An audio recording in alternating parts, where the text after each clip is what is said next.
Hello, Miss Berry. Thank you for letting me sit in on your science classroom today and listen to your lesson on photosynthesis. I saw when I was in there some things that I really liked. And first of all, you started out with a review of previously covered information, and I think that's always good for students, so they should know that what we're doing here is not a one and done, that we're building on previous information to you combine with present information and then future information, and then we're going to in order to get any concept that we're teaching. Another plus for me is when you talked about how photosynthesis is good for the environment. So that's telling kids that this is real. There's some real world applications for this. There really is a reason that we should we should know about photosynthesis and how that works. I also liked how you use your slides by marking the important words that you wanted to stress. But I do think that you can take that a bit further, and so that brings me into the second part, and those are just to let you know some things that I would like to see a little bit different in the future.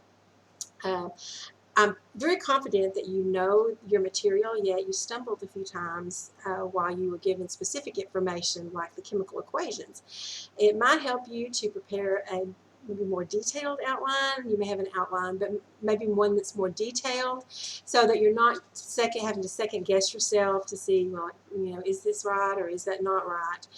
I also think that rearranging or redoing your slides a little bit so that there's not so much information on each slide, and the print is a little bit bigger, that would help both you and your students to be able to organize that information in a more cohesive manner. Just to split there.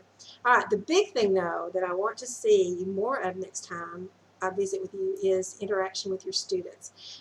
If I asked myself, and I did ask myself, do the students understand the concept of photosynthesis?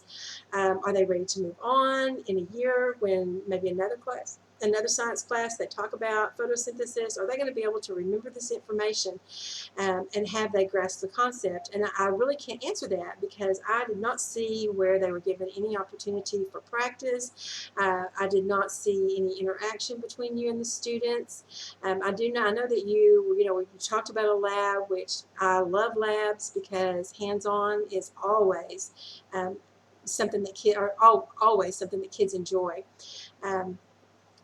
Maybe it would be possible for you to utilize the chat box for students more often to ask questions, and if they are reluctant answerers, maybe create some kind of incentive, 5 points on a test if you respond, 5 points in your lab if you respond, something that's just something to think about. You also could maybe develop a Blackboard slide. Blackboard does have slides that are specifically for interaction, and they lend themselves to student interaction.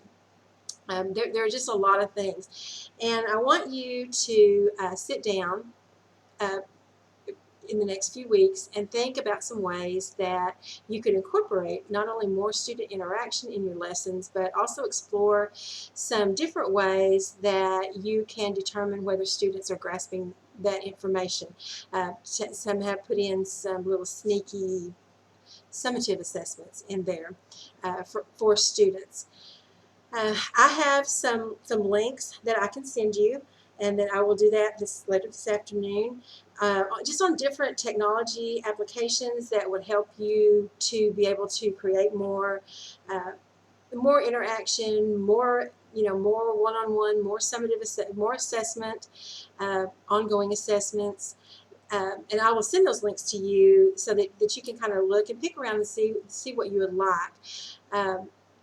But then I would like to meet with you again in a couple of weeks just to see where you are and what kind of strategies you thought might work for you, some of the things that you think might not work for you, some things that you're willing to do to incorporate so that, to kind of boost up that student interaction and to boost up those ongoing assessments. It looks like I have some time on the 21st of September in the afternoon. And so I will let you pick the exact time that you want. So if you just shoot me an email tomorrow, then that would be fine. Okay. All right. So Ms. Mary, do you have any questions for me? Okay, if not, then I look forward to talking to you on the 21st. But in the meantime, please, please, by all means, feel free to shoot me an email or a message. And if you think if you have any questions, or if you think, if there's something you don't understand, or if you're stuck somewhere, if there's anything that you think that I can do, just give me a heads up. Thanks.